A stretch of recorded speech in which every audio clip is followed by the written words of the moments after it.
Saya bersyukur setelah berkembang 40 tahun kesulitan yang saya berjuang. Sekarang doktrin yang susah didengar. Ada 4.000 lebih orang yang mau daftar, mau dengar. Ini di dalam banyak negara tidak ada seminar doktrin yang dikunjungi seperti ini. Kebanyakan mau dengar khotbah enak-enak, khotbah yang jangan ngantuk, khotbah yang lucu, khotbah yang menyenangkan. Tapi firman Tuhan mau kita memperdalam, mempelajari dengan ketat, lalu bertanggung jawab iman kita supaya tidak diombak-ambikkan oleh daripada gelombang-gelombang arus dunia ini. Mari kita berdoa. Tuhan berkati jam selanjutnya, berkati ceramah selanjutnya. Bukalah pikiran kami, berilah kesadaran dan keausan kabar kami, sehingga kepekaan menerima firman Tuhan, sehingga bisa membedakan yang baik dan jahat, membedakan yang benar dan tidak benar. Tuhan pupuk dan Tuhan ajar kami. Pakailah hamba-Mu yang hina ini, sehingga setiap kalimat yang dikatakan boleh bertanggung jawab di hadapan Tuhan, dan boleh menjadi mercusuar menyinari hari-hari hidup kami, dan memperkuatkan fondasi kami beriman kepada Tuhan. Dalam nama Tuhan Yesus kami berdoa. Amin. Di dalam sesi pertama saya banyak bicara tentang kebebasan. Kebebasan bukan dari dirimu sendiri. Kebebasan diberi oleh Tuhan. Kebebasan bukan untuk tidak perlu tanggung jawab. Kebebasan harus dipergunakan dengan baik. Kebebasan bukan semau gue. Kebebasan harus dihakimi oleh Tuhan. Itu sebab orang yang mempunyai kebebasan dan sadar nilai kebebasan dan insyaf kewajiban berkebebasan dan betul-betul peka akan diadili oleh Tuhan tentang bagaimana engkau memakai kebebasan. Itu harus kita miliki dan kita terus berusaha untuk memelihara kepekaan dan perasaan tanggung jawab sampai kita boleh menjadi manusia yang berguna. Kebebasan itu perlu sekali. Kalau tidak ada kebebasan, tidak pernah ada nilai moral. Moral adalah moral karena unsur moral itu tergantung kebebasan. Kalau Tuhan memberikan kebebasan, lalu kebebasan dipergunakan untuk melawan Tuhan, maka moral akan dihancurkan. Tetapi kalau kebebasan itu dipakai dengan baik-baik untuk menunjang dan memilih yang kebajikan, maka kebebasan itu dan kebajikan yang dimiliki menghasilkan moralitas yang mempunyai nilai yang tinggi sekali. Orang yang bermoral dan orang yang tidak bermoral mempunyai tingkatan nilai yang berbeda sekali. Engkau melihat orang jujur, orang suci, orang adil, orang penuh dengan kasih, orang ada kemurahan. Engkau hormat dari hatinya, sedalam-dalamnya mengetahui ini orang yang mempunyai nilai tinggi. Tapi orang yang kaya sekali, tapi curang, curi, nipu, semua pakai tipu muslihat, berebut uang dari orang lain hanya karena dia lebih pintar. Pintar yang tidak ditunjang dengan kesucian dan moral, itu kepintaran setan. Pintar yang ditaklukkan ke dalam kesucian, keadilan, itu adalah kepintaran yang berbijaksana karena takut kepada Tuhan. Dan bijaksana untuk memakai kebebasan yang gabung dengan moral sifat ilahi, menghasilkan kesucian dan moralitas yang tinggi yang membuat manusia itu bermartabat yang sangat anggun dan diingat beribu-ribu tahun. Sejarah tidak mungkin mengingat kejahatan orang. Sejarah tidak mungkin menghormati manusia yang karakternya rendah. Tapi sejarah tidak mungkin menghapus pentingnya orang bermoral tinggi yang mempunyai iman, mempunyai karakter, mempunyai keanggunan watak yang menjadi mercusuar, menyinari sesama manusia pada zamannya dan memberikan cahaya menyinari sejarah pada zaman-zaman yang akan datang. Itu sebab kebebasan yang dimiliki oleh kita harus kita pakai baik-baik. Tetapi kenapa manusia ribut tentang doktrin predestinasi? Karena mereka menganggap Allah telah mengancam, menganiaya, dan merebut kebebasan mereka. Bukankah karena saya percaya, maka saya diselamatkan? Kalau saya tidak percaya, pasti saya tidak diselamatkan. Itu sebab Tuhan, kamu mesti tahu, karena saya mau percaya, engkau baru bisa menyelamatkan saya. Kepercayaan saya berdasarkan keputusan kebebasan saya mengakibatkan engkau ada orang yang dipilih. Ada orang yang dimiliki. Maka Tuhan mesti terima kasih kepada saya. Karena saya mau percaya kepada dia. Ini sama seperti orang yang berkata, ibu, kau saben hari masak nasi. Syukurlah kepada Tuhan kalau saya yang makan. Kalau saya tidak makan saben hari, kau buang nasi bosok ke dalam kotmu akan buntu. Akan tak karu-karuan. Karena engkau masak, saya terus makan. Jadi engkau selesai. Engkau berjasa, bisa membesarkan anak. Coba kalau saya tidak makan, nasimu jadi apa? Mamanya tidak jawab. Cuma mulai hari itu tidak masak nasi lagi. Sudah selesai. Kamu sombong, makan nasi aja minta jasa. Kamu kira kalau engkau tidak makan nasi, saya saben hari mesti mengatur nasi yang basi. Salah satu cara paling gampang, saya tidak masak. Jadi mau apa? Kamu tidak makan, saya tidak buang. Ya, lalu kamu mati dulu. Karena saya masak, yang lain makan sendiri, tidak kasih kamu. Jangan mengambil jasa, karena engkau berbagian. Di dalam Alkitab tidak meninggalkan sesuatu kemungkinan memberi tempat kepada jasa orang yang beriman. Iman kepercayaan tidak mengakibatkan keselamatan. Seperti pipa yang membawa air ke dalam rumahmu tidak memberikan kepada engkau kekenyangan. Yang memberikan kekenyangan adalah air yang masuk ke dalam pipa datang ke rumahmu. Engkau pakai gelas menerima air lalu dimasak lalu diminum. Gelas itu juga tidak mempunyai andil untuk membuat engkau tidak aus. Yang bikin engkau tidak aus bukan mulutmu yang mau minum. Yang bikin engkau tidak aus bukan gelas yang menampung air. Yang bikin engkau tidak aus bukan pipa air yang membawa air ke rumahmu. Yang bikin engkau tidak aus adalah air yang diberikan melalui pipa ke rumahmu. Lalu engkau menerima. Bolehkah orang mengatakan, saya diselamatkan karena Tuhan memilih, Tuhan menyelamatkan dan saya percaya. Karena Alkitab di dalam Efesus pasal 2 ayat 8, kita diselamatkan karena anugerah dan karena iman. Kalau begini, satu sinergi, satu kerjasama, Allah modal 50, saya modal 50, Allah berjasa, saya juga berjasa, Allah bersaham, saya juga bersaham. Sahamku adalah IMAN, saham Tuhan adalah ANUGRAH. Anugerah dari Tuhan, iman dari saya, bikin saya selamat. Dari saya berjasa, saya berkualifikasi. Saya mempunyai kontribusi untuk bikin saya diselamatkan. Yaitu karena saya beriman baru Tuhan bisa selamatkan saya. Kalau saya tidak beriman Tuhan tidak menyelamatkan saya. Maka Tuhan jangan lupa jasaku. Gampang sekali Tuhan mengatakan saya stop. Tidak memberi anugerah. Bagaimana engkau diselamatkan? Kalau engkau jatuh di dalam laut. Ada kapal lewat. Engkau sudah setengah mati. Tidak mungkin lagi terus apung di atas laut. Engkau sekarang sudah hampir lemah sampai harus tenggelam. Mendadak kapal lewat mengatakan, hei, kenapa di sini? Saya jatuh. Engkau minum air banyak sekali. Mau diselamatkan? Mau. Ulurkan tangan. Engkau ulur. Lalu tangan dari kapal itu turun. Tangan dari air itu naik. Dipegang, ditarik. Akhirnya engkau naik ke situ. Muntah-muntah terus. Lalu dibantu dengan gerakan badan. Engkau muntah habis. Engkau mulai pingsan. Lalu pelan-pelan sembuh. Sudah semua bilang saya sudah diselamatkan. Karena tanganmu yang membawa saya. Dan tanganmu yang pegang tanganku. Kalau tanganku tidak pegang tanganmu. Engkau juga tidak bisa selamatkan saya. Itu cara orang gila. Orang gila berpikir kayak gini.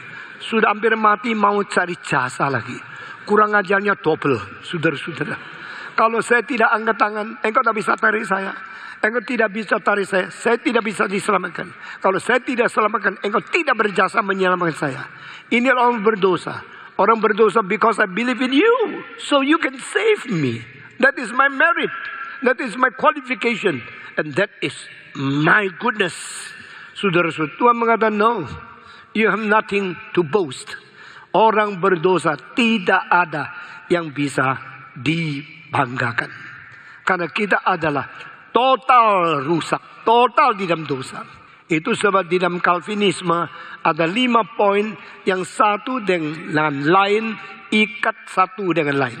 Mempunyai kaitan yang tidak bisa dipisahkan. Pertama, di dalam Synode of Dordrecht menyimpulkan we are totally depraved. The total depravity, kerusakan total daripada manusia. Kerusakan total daripada manusia. Tidak berarti manusia sudah hancur, sudah tidak mungkin mempunyai apapun di dalam kebajikan. Petrus berkata di dalam rumahnya Cornelius, engkau yang berbuat baik diperkenan oleh Tuhan. Jadi orang itu orang berdosa. Kenapa dikatakan engkau berbuat baik? Barang siapa yang berbuat masih diperkenan oleh Tuhan. Kita mempunyai kemungkinan masih melakukan kebajikan yang dengan taraf tertentu. Orang bukan Kristen bisa menolong orang miskin. Orang ateis masih mempunyai hati nurani bisa berbuat sedikit baik.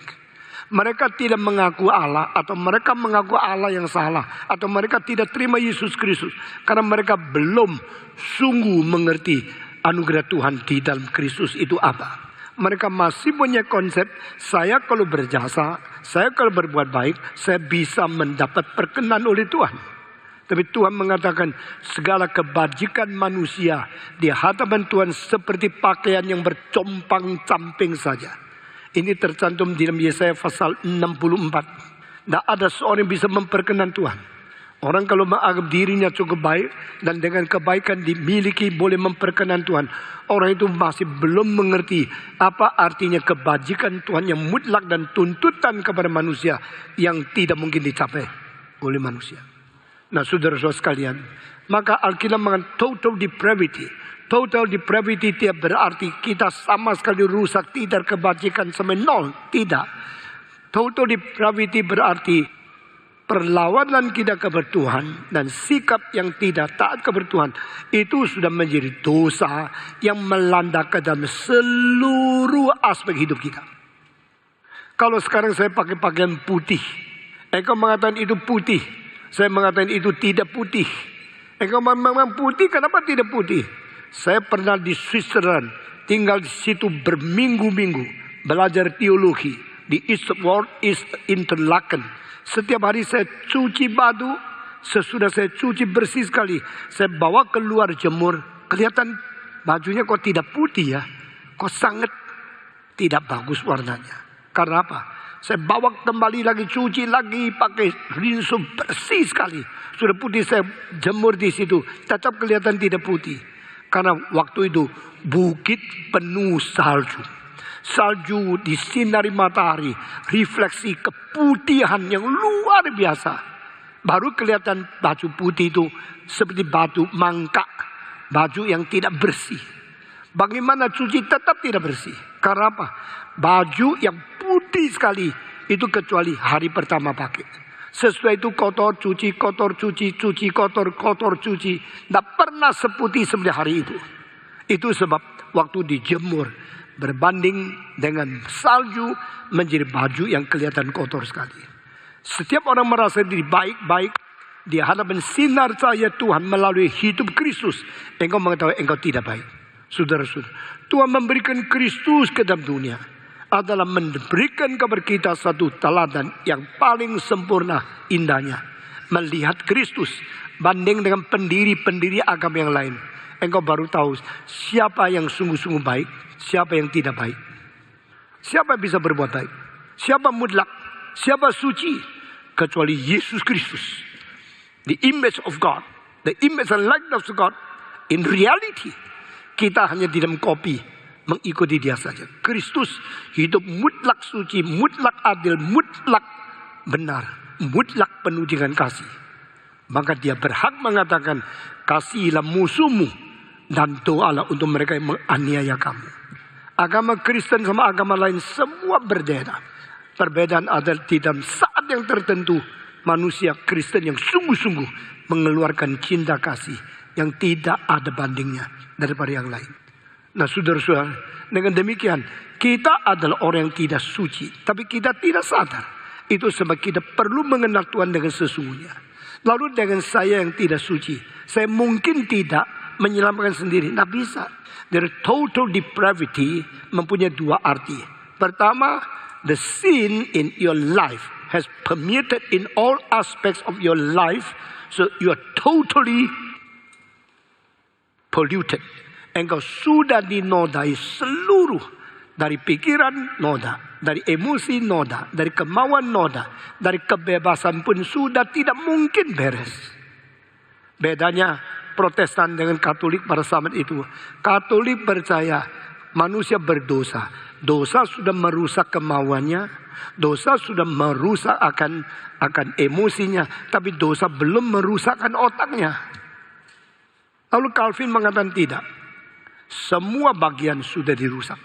Tidak ada satu bagian di dalam hidup kita yang tidak dicacati oleh dosa. Tidak ada satu aspek dalam seluruh hidup kita yang tidak dinodai oleh dosa. Polusi sudah menyeluruh seluruh. Itu namanya total depravity. Total depravity means that totally polluted in all aspects of your life. Engkau tidak mungkin pikir dengan jernih seperti apa yang Tuhan tuntut. Engkau tak mungkin mempunyai emosi yang sesuci seperti apa yang Tuhan tuntut. Engkau tak mungkin mempunyai kemauan yang beres seperti apa yang Tuhan inginkan. Karena engkau sudah tidak segala sesuatu sudah dikotori. Katolik mengatakan karena otak belum dikotori, maka otak masih bisa pikir dan bisa memakai otak untuk membuktikan Allah itu ada. Nah ini adalah diturunkan daripada Thomas Aquinas. Maka Thomas Aquinas percaya debat sama orang belum Kristen, cari jalan untuk pikir bersama-sama, akan membawa pikiran dia mengetahui bahwa Allah itu ada. Dengan 5 ways to prove the existence of God, maka ada banyak itu yang disebut itu argumentasi untuk menolong orang mengerti Allah itu ada. Tapi Alkitab mengatakan tidak. Tidak ada satu yang bersih seluruhnya. Karena sudah terpolusi oleh dosa. Otak sudah terpolusi. Emosi itu sudah terpolusi. Kemauan sudah terpolusi. Maka total depravity. Kedua, total depravity berarti tidak mungkin ada kesanggupan 1% pun dari manusia untuk menyelamatkan diri. We cannot save ourselves. Not even 1% of possibility in our life to save ourselves. So we should totally depend to God. Karena total depravity menjadi poin pertama dari Synode Doctrine. Maka poin kedua harus diterima. Since you receive the first point of the Synod of Thought conclusion, then you should receive the second point. Poin yang kedua itu apa? Karena kita semua sudah rusak, maka kita tidak ada dasar, tidak ada syarat yang boleh menerima pilihan Tuhan. Allah menyelamatkan kita. Allah mempilih kita. Allah mempredestina kita. Bukan karena ada kebajikan apapun di dalam diri kita. Itu sebab kita sama sekali tidak layak menerima anugerah Tuhan. Tapi Tuhan lebih tahu dan lebih dahulu mengasihi kita. Maka dia pilih kita. Ini namanya predestinasi. Predestination. Not because our qualification of our goodness before God. Because in ourselves there's nothing goodness. No goodness in my flesh. We have been sold under sin. Demikian di dalam Roma pasal ke-7. Kita sudah dijual ke bawah dosa. Kita tidak ada kebajikan apapun di diri kita. Maka poin kedua, unconditional election. Pilihan Tuhan yang tidak berdasarkan syarat apapun. Kita tidak ada sedikit pun syarat untuk dipilih oleh Tuhan. Maka kalau Tuhan memilih adalah berdasarkan anugerahnya, bukan berdasarkan jasa kita. Kalau Tuhan masih mau menerima kita, predestinasi kita adalah karena dia mempunyai kemurahan terlalu besar. mau mendapatkan orang yang begitu rusak menjadi anaknya. Dia pilih bukan karena kita mempunyai jasa atau kualifikasi apapun. Ini kedua. Kalau sudah kedua, harus menerima poin yang ketiga, yaitu limited atonement. Ini salah satu salah mengerti paling besar tentang Calvinisme, yaitu manusia mengatakan, mengapa orang reform percaya limited atonement? Bukankah Yesus mati bagi semua orang? Kenapa harus dilimit? Kenapa harus dibatas? Masakan anugerah Tuhan, kuasa Tuhan itu boleh dibatas? Ini salah ngerti. Limited atonement doesn't mean we limit the power of the salvation of Jesus Christ. Limited atonement means not everybody to be chosen. Not everybody to be generated. Not everybody to be saved by the salvation of Jesus Christ. Poin yang ketiga bukan berarti kuasa Tuhan terbatas. Poin yang ketiga bukan berarti Allah tidak sanggup menyelamatkan semua orang. Tapi Allah tidak menyelamatkan semua orang. Kenapa? Nanti saya kasih penjelasan. Karena yang diselamatkan tidak semua. Maka yang diselamatkan itu terbatas. Yang diselamatkan itu terbatas. Maka limited atonement. Kenapa limited atonement? Allah tidak katakan semua orang masuk surga. Kalau semua yang berdosa, tidak usah percaya pun boleh masuk surga. Kalau semua yang diselamatkan, semua boleh otomatis diselamatkan. Itu bukan keselamatan. Itu namanya universalism. Universalism berarti semua diselamatkan. Orang universalism selalu memakai sesuatu syarat. Jikalau satu orang berdosa, Adam, semua langsung binasa. Maka satu orang Yesus taat, semua akan langsung diselamatkan. Ini adalah penjelasan yang sangat tidak berdasar. Alkitab tidak pernah mengatakan setiap keturunan Adam, semua orang hidup di dunia otomatis masuk surga. Alkitab mengatakan kepada kita, hanya kaum pilihan yang akhirnya menyatakan iman kepada Tuhan. Orang inilah yang terbatas, yang diterima oleh Tuhan di dalam kekekalan. Maka karena orang ini bukan semua, orang ini atau orang terbatas, maka jumlah terbatas ini menjadi dasar limited atonement. Limited atonement doesn't mean God has no power enough to save all mankind. Doesn't mean insufficiency of God's grace for all the people in the world. Tetapi efficiency, bukan sufficiency.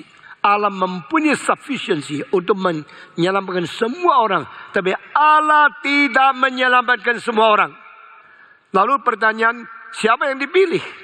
Pertanyaan, kenapa tidak semua? Pertanyaan, mengapa Allah memilih kasih? Mengapa Allah memberikan sesuatu perbedaan? Ada yang dipilih, ada yang tidak. Nah, ini dari poin ketiga akan menimbulkan banyak pertanyaan dari orang berdosa yang belum diselamatkan dan tidak mau takluk kepada Tuhan, menjadi penantang Tuhan. We challenge God. Kenapa engkau tidak adil? Kenapa engkau menyelamatkan sebagian? Kenapa tidak semua diselamatkan? Kenapa ada yang ditetapkan untuk selamat, ada yang tidak ditetapkan untuk selamat? Mengapa ditetapkan untuk binasa? Apalagi yang disebut double predestination, yaitu Allah menetapkan sebagian dia selamatkan, dan Allah menetapkan sebagian untuk masuk ke dalam neraka. Allah yang begitu adalah Allah yang tidak adil. Bagaimana saya bisa percaya? Sekali lagi saya kembali ke poin menjelas semua, baru kita masuk ke dalam lebih dalam. Allah tidak menyelamatkan semua. Apa alasannya? Nanti saya kasih penjelasan.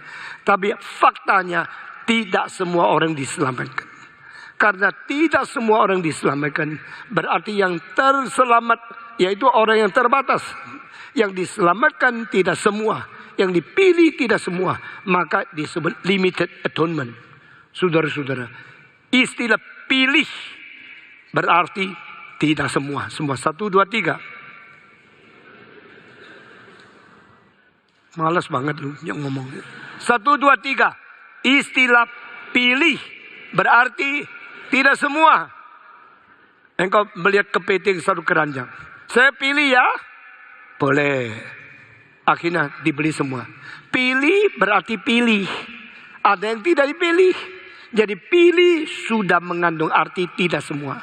Doktrin pilihan mengandung arti banyak orang tidak dipilih. Sehingga yang dipilih itu terbatas.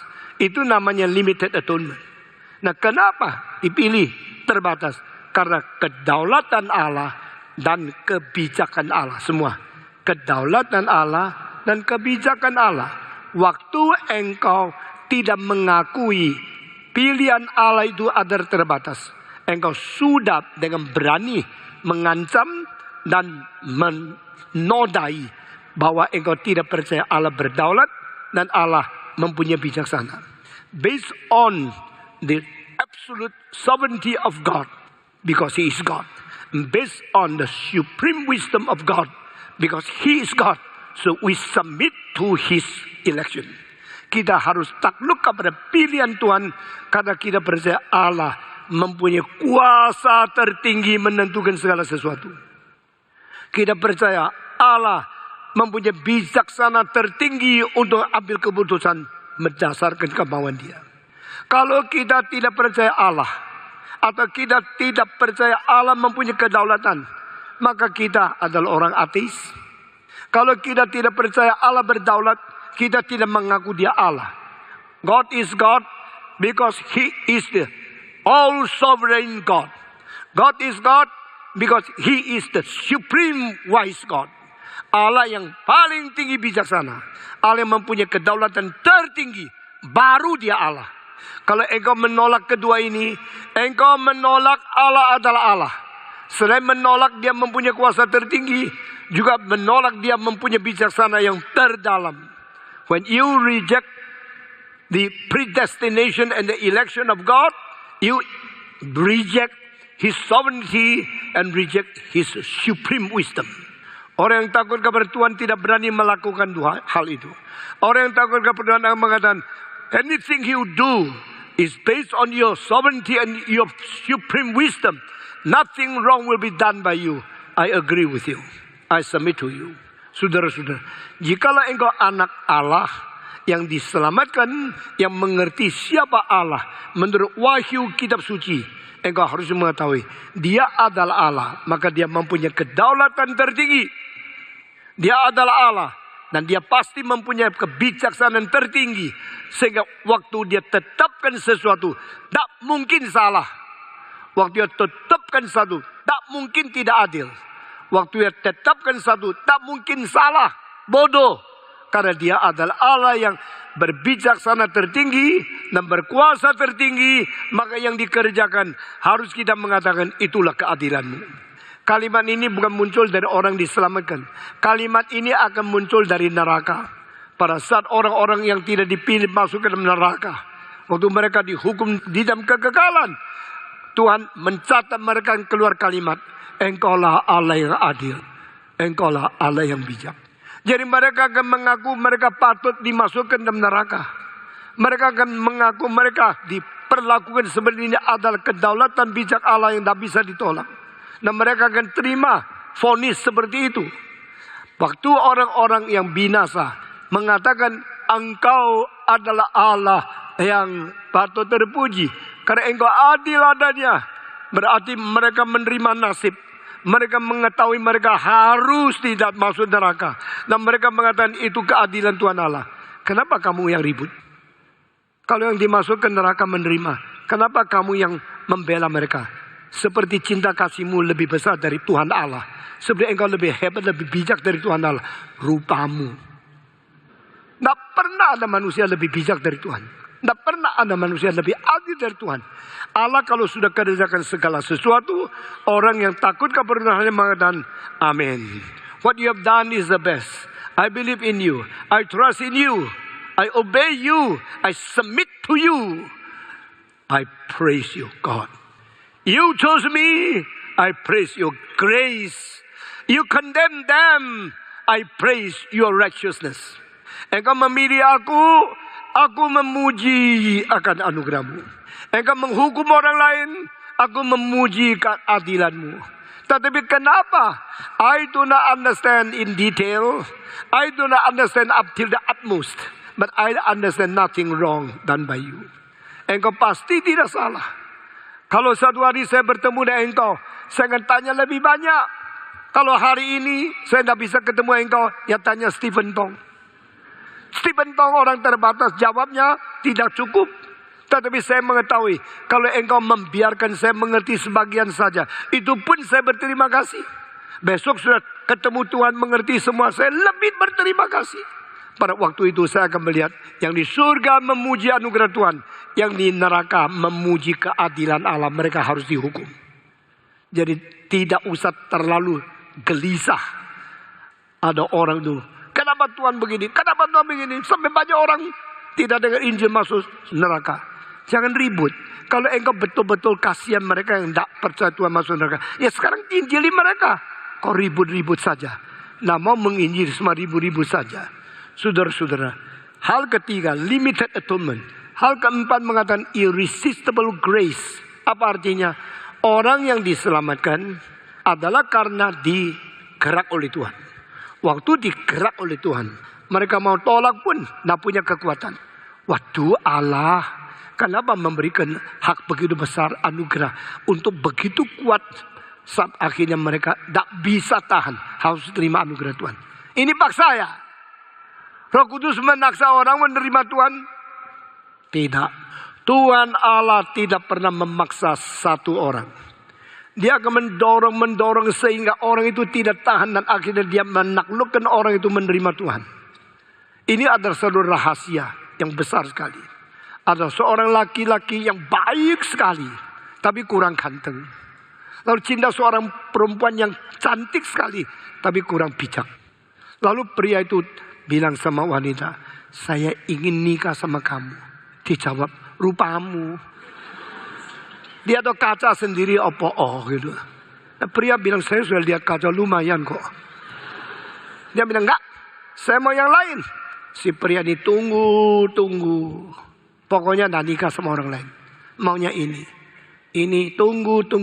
Pokoknya tidak mau ini. Mau yang lain. Tapi orang lain tidak datang. Cantik-cantik terus tidak datang. Karena yang mau dia lebih ganteng dari dia. Jadi dia terus tunggu.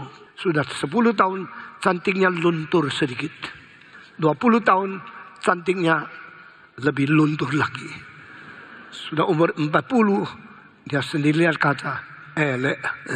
Bukan saja elek, mewek, pesek lagi ya.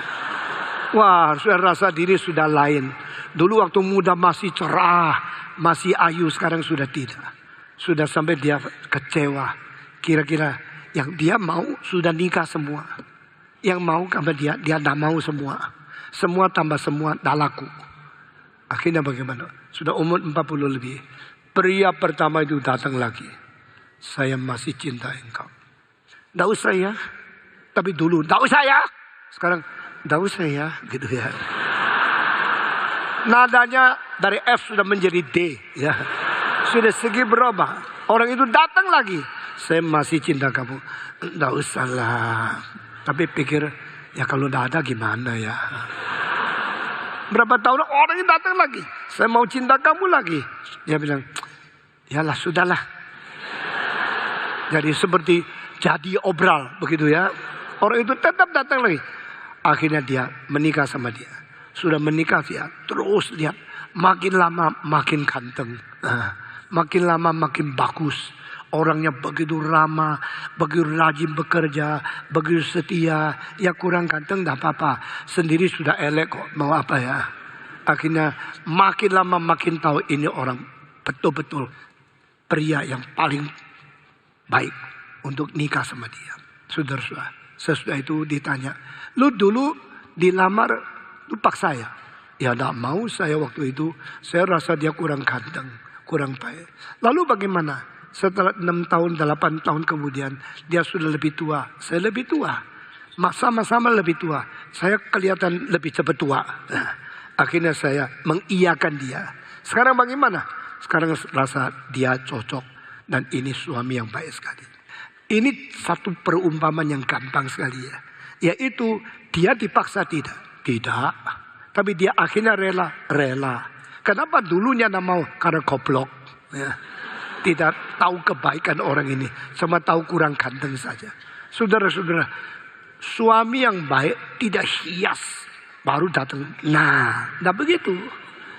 Wanita yang baik juga tidak hias kayak kucing taruh. Nah, begitu. Tidak. Biasa saja. Memang seadanya begini. Kisut sedikit-sedikit. Ada anteng-anteng, tidak apa-apa. Ini kurang mancung, tidak apa-apa. Di Korea bukan begini loh. Ada uang cari dokter. Pup, bikin tinggi. Bikin masuk. Ini ditarik. Ini dipanjangkan. Sehingga si anu menjadi si aku. Wah, kelihatan aku sudah cantik sekali. Sudah nikah selesai. Anaknya jelek banget. Jadi ada satu orang nikah sama perempuan yang cantik sekali. Anaknya tak karu-karuan, mukanya petot sini. Dia kira ini mungkin kebetulan tak jadi. Kedua kali tetap jelek. Tetap jelek. Akhirnya lelaki itu mengatakan, lu itu siapa sih? Ini anak gua sama lu, ada anak lu sama lain. Saya tidak selingkuh kok. Kenapa anak kita? Saya juga bagus, engkau juga cantik. Kenapa jelek? Pergi cari mertuanya. Saya boleh lihat enggak foto-foto istriku waktu kecil? Aduh, sudah nikah, enggak usah lihat-lihat lah. Boleh enggak, saya mau tahu waktu dia kecil pakai. Waktu dia lihat, jelek banget. Nah, waktu nikah kok bisa cantik sekali? Karena plastic surgery.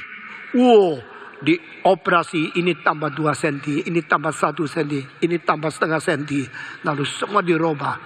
Sebelum dioperasi, jelek sekali. Lalu dia mengatakan, nah mau gua ketipu. Tipu sama teknologi modern. Makanya jangan terlalu sembah sujud sama teknologi modern. Bisa menipu istrimu jelek jadi bagus.